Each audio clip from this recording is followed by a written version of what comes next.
saw you I brought backstage. my purse Look at because that. nobody ever brings a purse on show. That is so Why cool. It's a great accessory. Women are You need proud to of make their a purses. getaway, and it's a good bonking device. Yeah. What's in Get out of there? line. What's in there? Want to see? Yeah. I mean, maybe, I don't know if I want to see. I don't know. What do you got going on? This is a real purse or is this a prop? I've been on tour for my book for the last 2 weeks. Yeah. And so I have a couple of things. I always take my husband with me right now. Right, there's a husband. I'll show you the picture. What's the gentleman's name?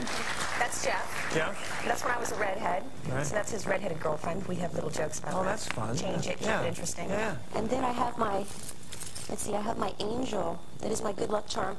And he's recently lost his head. Okay. I'm going to show you that. It's very, this is slowly not. On the tour, he lost his head. Slowly, I don't want to know what else is in there. Now I want to talk about the book now. Just a little makeup, a little press, some money, a little cash, right? You know, American Express, yeah. You know, the necessity. A lot of the ladies leave it in the dresser room, but it goes with your dress. And this was made by a friend of yours, right? Yeah, Rebecca Richards made this. Okay. She has a little studio out in the valley. Yeah. And she does like very festive kind of bug outfits. It looks nice. And other things. Now, you ready? Yeah. Okay. Did you read it?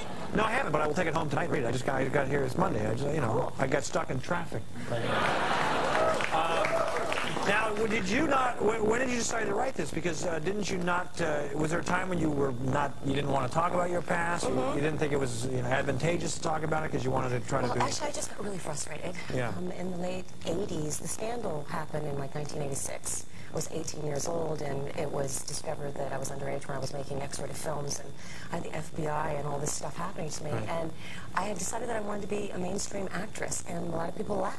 This is before you wanted to be mainstream during the scandal or after the scandal? After the scandal. After the scandal. And so I was trying to change my life, and I was trying to get legitimate roles in Hollywood. Right. And I was doing press, and I was trying to talk about my past, but I wasn't really ready yet. And I felt like I had been misquoted so many times, and things were really turned around. Plus, it really pushed a lot of my buttons personally. Right. I needed some perspective and some time. Well, it's been 17 years now. Now you can talk about it. And now how long did it take to write the book then? I started it about a year ago. Right. It was July, the end of July. Yeah. And the first draft took me about 2 months. Yeah. And it was 500 pages, and it was all over the place. Right. And there's no eloquent way of saying it. It was like throwing up. It really was. Yeah. It was just like, there it all is. Right. But was it cathartic for you and healthy for you to write the book? Absolutely. Yeah. And the first half of my book this is from cradle till present. The first half of the book is pretty heavy because I talk about a lot of stuff that happened to me when I was a kid. Right. That was really traumatic. For sure. Like being raped at 10, and why I ran away, and how I ended up on the streets. Right. And then how I ended up in porn at 15, and then at 18, how I became sober and really wanted to turn my life around, and then the journey there on. So the first half of the book is pretty heavy, and the second half of the book is really like a ride, because it's the things like Cry Baby, and I had so some much of the fun mainstream making a lot movies, of right. stuff.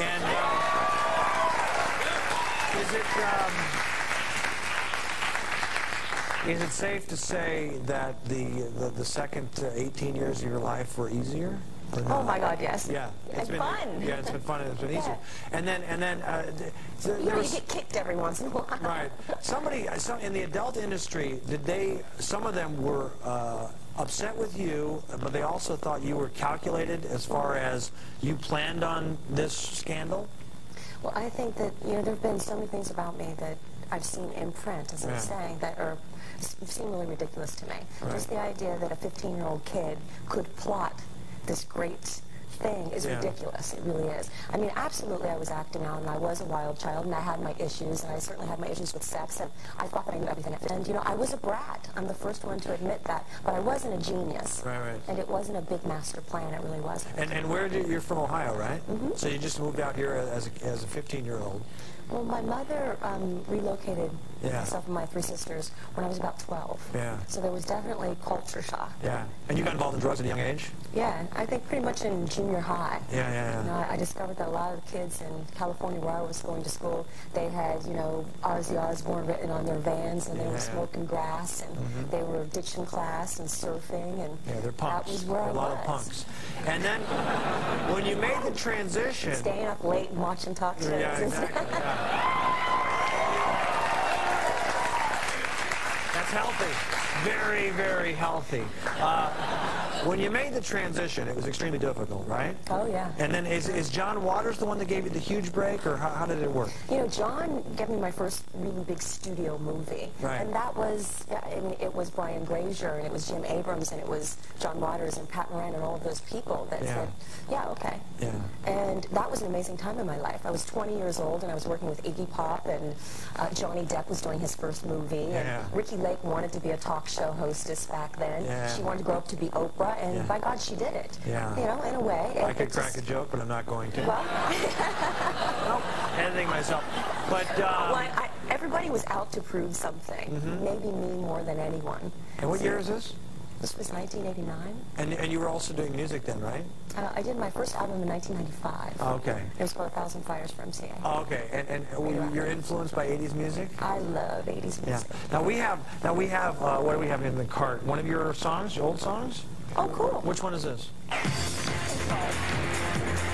sing about this? Yeah. This was actually one of the songs on the Mortal Kombat. This is called Angel. That's your voice? You sound like Kylie Minogue. There's no difference. No, that's a compliment. Don't you like Kylie? No? I do. She's successful. She's pretty hot. Yeah, that's a compliment, isn't it? Cool. Kylie Minogue. Yeah, I thought, a little techno pop. Got a little bit of a dog pound going on out there. Yeah. Okay, we're going to take a break and talk more about this, plus 5 questions with Traci.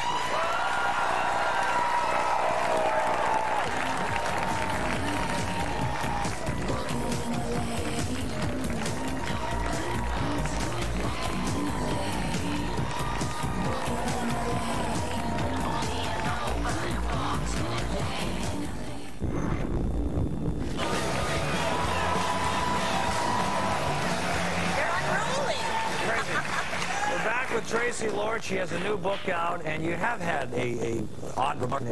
I'm sure it's a fascinating read. Tell them how much money you made. You were in the adult industry for 3 years. One assumes you made some money. Weren't you one of the top actresses there?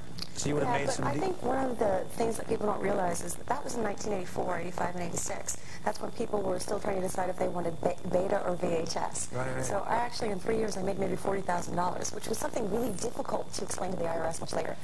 That's not a lot of money. It wasn't, and it didn't pay for my therapy, I have to tell you. It didn't help for therapy. Well, it didn't cover my therapy, that's for sure. And then, so the book tour, the book signing now, what kind of fans are coming up to you?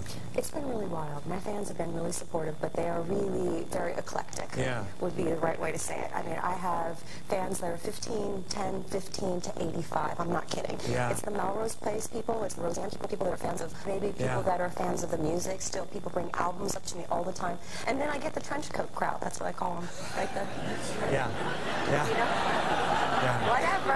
Whatever. And then I also have bakers, believe it or not. These are bakers like baking bread? People that bake stuff. I'm in Austin, Texas last week, and I'm at this bookstore called Book People.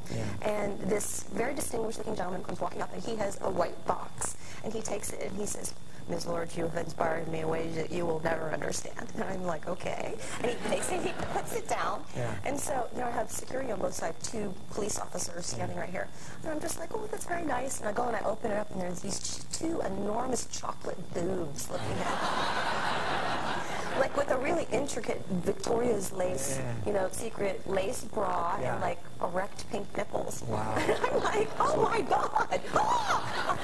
That was the reaction, right? Totally. Like, I'm sure it's stale. It's stale by now. You didn't eat any of that, did you? I was afraid to eat it. I didn't know what was in it. So you get some freaks there, right?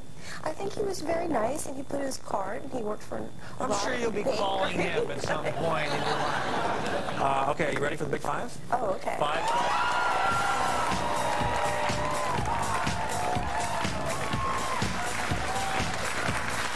Geography, name 4 of the 5 states that border Ohio. Texas? No, just kidding. Let's see. Your home state of Ohio. Pennsylvania. That's 1. West Virginia. Yes. Indiana. That's 3. 2 more. One more. Kentucky. Yes, the other one is Michigan. Very good. 4 of the 5. Within 10, how many pages is your book? Do you know within 10? Oh, 281 pages. That is correct, exactly.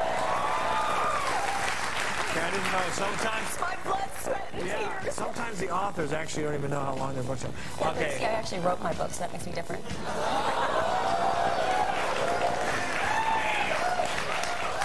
Criticizing all our fine authors out there. I'm just kidding. All right, He wins. don't say it, but think of a color. Don't say it. Okay. Okay. Now think of a second color. Don't say that either. A second color. Do you have that? Now think of a third. This is my cue test? Okay. You ready? Okay. You have the third? Is it green? No. Okay, that's incorrect. What is it? Pink. No. Green. Red, blue, green. Red, blue, green. Yeah, it's very difficult when it's my game. Oh, this is fun. According to the internet, what is your exact screen credit from the 1994 movie Serial Mom? Exact screen credit. And Traci Lord's ass? No, it's, you know what it is? The name of this rings a bell. Carl's Date. Oh, wow. See? That was a big movie, wasn't it? This is like a Gong show. No, I think you'll get this next one. Remember the old pyramid game show? Let's play the pyramid. I'm going to name it and you tell me the category. Okay. Okay, ready? Spencer, Chapman, McGrady, Ullman, Bingham, Lords. What am I naming? Spencer. Tracy's. Yes, there it is. You got it. You did it. The book is called Underneath It All. It's Traci Lords. Pleasure meeting you. Nice Good meeting luck you. with you, all right?